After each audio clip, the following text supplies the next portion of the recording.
দেখাবো এই ঘোড়াটি, এই যে ঘোড়ার এটা হচ্ছে ব্রাউন কালারের ঘোড়া, এবং এই ঘোড়া কিন্তু খুব মানে দুরন্ত, ঘোড়া মানেই কিন্তু একটা দুরন্ত ব্যাপার। আর এ কিন্তু আর কাছে যাইতে কিন্তু ভয় লাগতেছে। এটা কি পুরুষ না ভাই? এটা পুরুষ। এটা পুরুষ, ঠিক আছে। এটা হচ্ছে পুরুষ ঘোড়া। এই যে দেখতে পাচ্ছেন কি সুন্দর গায়ে ঘোড়ার যে একটা লোম থাকে, ঠিক আছে। এবং এ নতুন আসছে তো এলাকায়, যার কারণে এলাকা চিনতে একটু সময় লাগতেছে আর কি।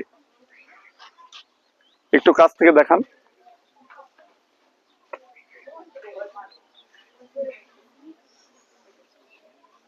এই যে আমরা এখন একটু দেখাবো এই শ্বেত ঘোড়ার দিকে আমরা একটু যাব। এই যে সাদা, একবারে ফটফটে সাদা, ঠিক আছে। এবং এটা কিন্তু এটা মেয়ে না, ঠিক আছে, এটা মেয়ে। এবং এই যে দেখতে পাচ্ছেন ভাই এখানে আছে, যে ভাই আমাদের এই যে একটা অতীত, যে একটা ঐতিহ্য, সেটা তুলে ধরার জন্য ধন্যবাদ। যে আপনি আপনার শখ পূরণ করছেন, এই জন্য আপনাকে ধন্যবাদ। এবং আমরা কিন্তু ঘোড়ার গাড়িতে চড়ে ঘুরবো এবং আমরা ব্যাপক রকমভাবে প্রচার করব। আপনারা সবাই এই ফরমাজুল ভাইয়ের ঘোড়া দেখতে চলে আসবেন ভট্টপাড়াতে। এবং দেখতে পাচ্ছেন এখন এই ধরাবে না, এখন ধরাইছে।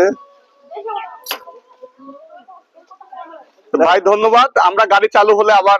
আচ্ছা ঠিক আছে ভাই, আগামীকাল ইনশাল্লাহ গাড়ি চালু করবো। আজকে এই যে ফিরে তুলতে দিচ্ছে না, শুরু করে দিছে। ওকে।